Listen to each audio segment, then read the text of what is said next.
Well, good morning. Welcome to Coffee and Jesus. I wasn't going to do a video this week because this week was kind of crazy.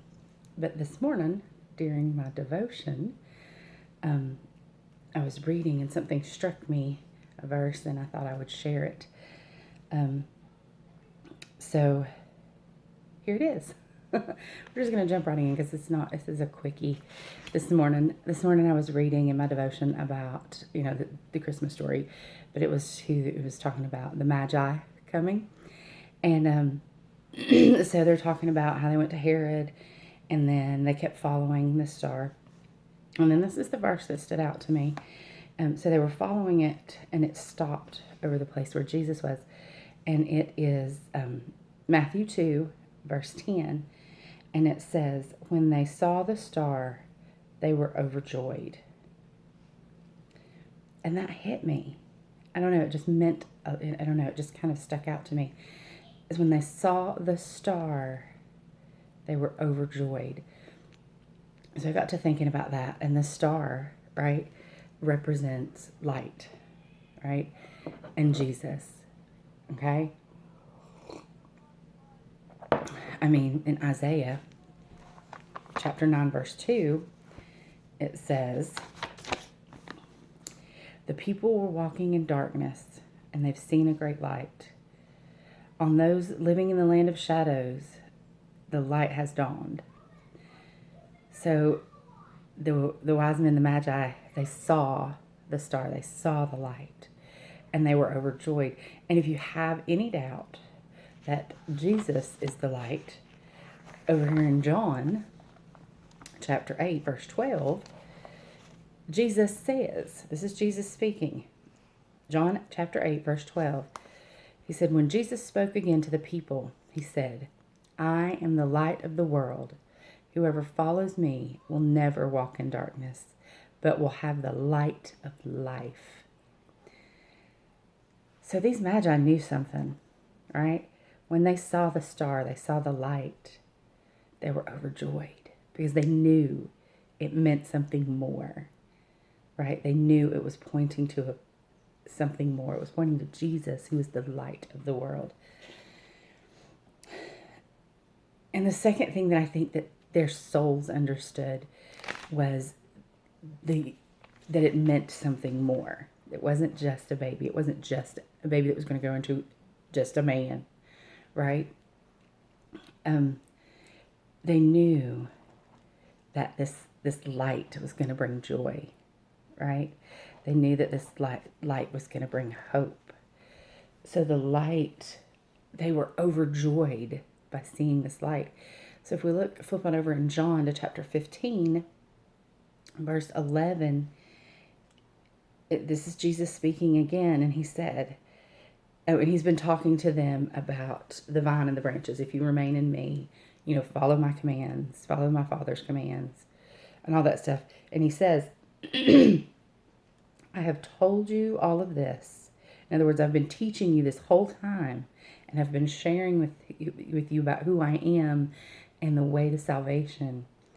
I have told you this so that my joy may be in you and that your joy may be complete. Did you catch that? That his joy, his light would be in us so that our joy would be complete, so that we can have that light of life. So these Magi knew something in their spirit, I think, that light represented the joy of Christ, and they were overjoyed. So if you flip over to Isaiah, back over to Isaiah, but we're on to chapter 61, verse 10, okay, says, I love this verse. It says, I delight greatly in the Lord. My soul rejoices in my God, for he has clothed me with garments of salvation and arrayed me in a robe of righteousness. That's it. That's the whole heart of the matter, is that our soul rejoices at the star of Jesus because of the salvation that it brings. It brings the light in our life, right? It gets rid of the darkness in our life. We're clothed with garments of salvation and arrayed with robes of righteousness. That's what Christmas is. The heart of it. You know, we are to rejoice. It's Christmas. Rejoice. We see the star, right? Philippians 4:4 says, rejoice in the Lord always. And again, I say rejoice. It's not just about joy to all people at Christmas.